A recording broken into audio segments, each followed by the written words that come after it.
Hello, my future economists. It's Rachel, your teacher from Exam KP, and I am so excited you're here. Look, today we're diving into something huge for your SS1 exams. I'm talking about the classical model of economic thought. Seriously, if you want to crush your WAEC, NECO, and JAMB, you've got to know this stuff. So let's jump right in. So here's the game plan for today. First, we're going to meet the big guy, the father of economics himself, and check out his game-changing idea about a pin factory. Yeah, a pin factory. Then, it's all about practice, practice, practice. We'll hit some real questions from WAEC, JAMB, and NECO. And to finish up, I'll give you a quick recap and some of my best pro tips to make sure you lock in that A. You ready? Let's do this. All right, first things first, let's get to know the absolute superstar of the classical school. I mean, this is the guy who pretty much wrote the book on modern economics, and here he is, Adam Smith. So way back in 1776, he drops this bombshell of a book, The Wealth of Nations. And his whole mission, right, was to answer one huge question. How do countries get rich? What's the secret? He had this idea called laissez-faire, which basically means let it be. He was saying, hey, government, step back a little, let the economy do its thing. He believed that when everyone just looks out for themselves, this invisible hand somehow guides everything so that it works out best for society. I mean, think about it. What a groundbreaking idea for the time. Okay, so it's one thing to have a big theory, but how did Smith actually prove it? How did he show the world how to create wealth? Well, he used a really simple but super powerful example to explain what he called the engine of economic growth. And that engine is something called the division of labor. It's actually a pretty simple concept when you think about it.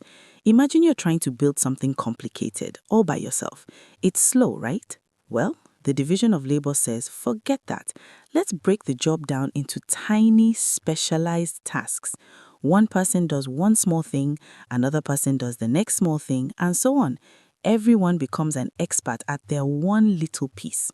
And that specialization, my friends, is the secret sauce. It's what makes everything so much more efficient. The classic example Smith used was a pin factory. Now, you wouldn't think making a pin is that complicated, but it actually has a bunch of steps.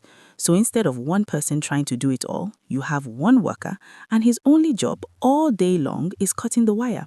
The person next to him, they only sharpen the points, and the next, they just attach the heads.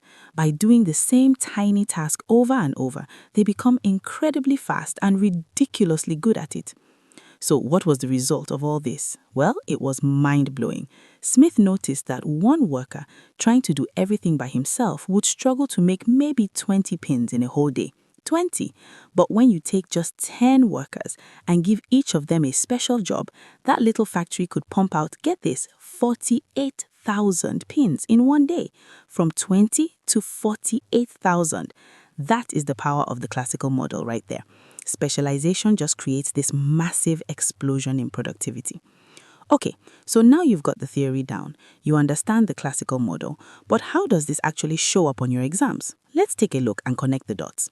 We're going to start with some classic WAEC essay questions. All right, check this one out. This is from the 2019 WAEC. Question: define economics and explain why it is regarded as a social science. Now, the first part, the definition, is pretty standard, right? We all know it's about allocating scarce resources, but it's that second part where you can really score big points. Why social science? Because it's all about studying people. It's about their choices, their behavior, just like Adam Smith watching those workers in the pin factory. Here's a pro tip. The examiners are looking for one key phrase. You have to mention human behavior. Write that down. Okay, next up from the 2020 WAEC paper, outline 4 reasons why the study of economics is important to individuals. And this ties right back to Adam Smith's whole idea of self-interest, doesn't it? The classical thinkers believe that when you make smart choices for yourself, budgeting your money, picking a good career path, not getting ripped off when you go shopping, all those little individual decisions add up and actually help the whole economy. So all these points are perfect for your answer. Here's a big one you'll definitely see from a past WAEC paper. Distinguish between microeconomics and macroeconomics. The easiest way to remember this is to think of micro like a microscope. It zooms in on the tiny individual parts of the economy, like one single company, say the pin factory, or the price of just one thing. Macro, on the other hand, is like a telescope. It looks at the big picture, the entire economy of a country. And guess what? Adam Smith and his friends, they were the pioneers of microeconomics. They were all about how the little actions of people and businesses build up to create a nation's wealth. All right, let's switch gears. Time to talk about JAMB and NECO. Now, for these exams, it's all about speed and getting the right answer quickly. So we're going to do some rapid-fire drills with real past questions. Ready? Let's go. Okay, JAMB question from 2018. Economics is regarded as a science because it blank. Now, look at your options. The correct answer here is C. It uses the scientific method. And think about it. That's exactly what Adam Smith did. He didn't just sit in a room and guess. He went out, he observed a real thing, the pin factory, and used that evidence to build a theory. That's science. Here's another one they love to ask. The scarcity definition of economics was popularized by who? Now, this is a classic trap. You might want to jump and say Adam Smith because he's the father of economics, right? But nope, the specific definition that focuses on scarcity was made famous way later by C. Lionel Robbins. That's a key detail you need to remember for JAMB. All right, last JAMB-style one for now.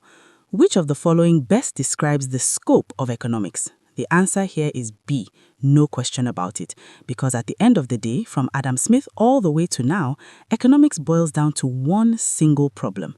We have limited stuff, scarce resources, and we have unlimited wants. How do we deal with that? That's the core of everything. Okay, let's look at a NECO-style question. Explain the concept of scarcity and its relationship to choice. So, first, you define scarcity, easy, limited resources, unlimited wants. But here's the key connection.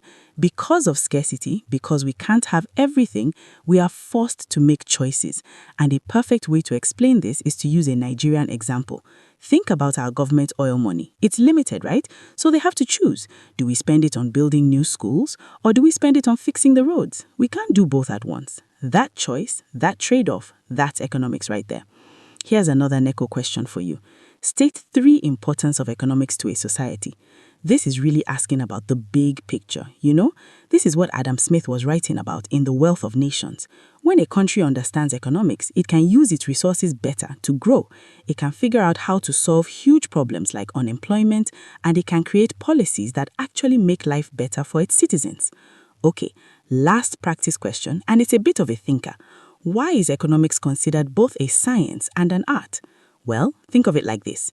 It's a science because we have rules and principles, systematic knowledge, like the division of labor. But it's an art because the real world is messy. Applying those scientific rules to solve real problems, that takes skill. It takes creativity. It's not just black and white. And that's how you explain both sides of it. Wow, you guys did amazing. Seriously. You've got the theory, you've tackled the practice questions, so now let's just lock it all in. We'll do a super quick recap and then I'll share my personal pro tips for the exam. Okay, if you remember nothing else, remember these 4 things. 1. The classical model is all about efficiency. 2. Adam Smith is the father of economics. 3. Division of labor means specialization. And 4. The pin factory. That's your golden example of how 10 specialized workers can make a crazy 48,000 pins. And now, for those pro tips I promised, listen closely.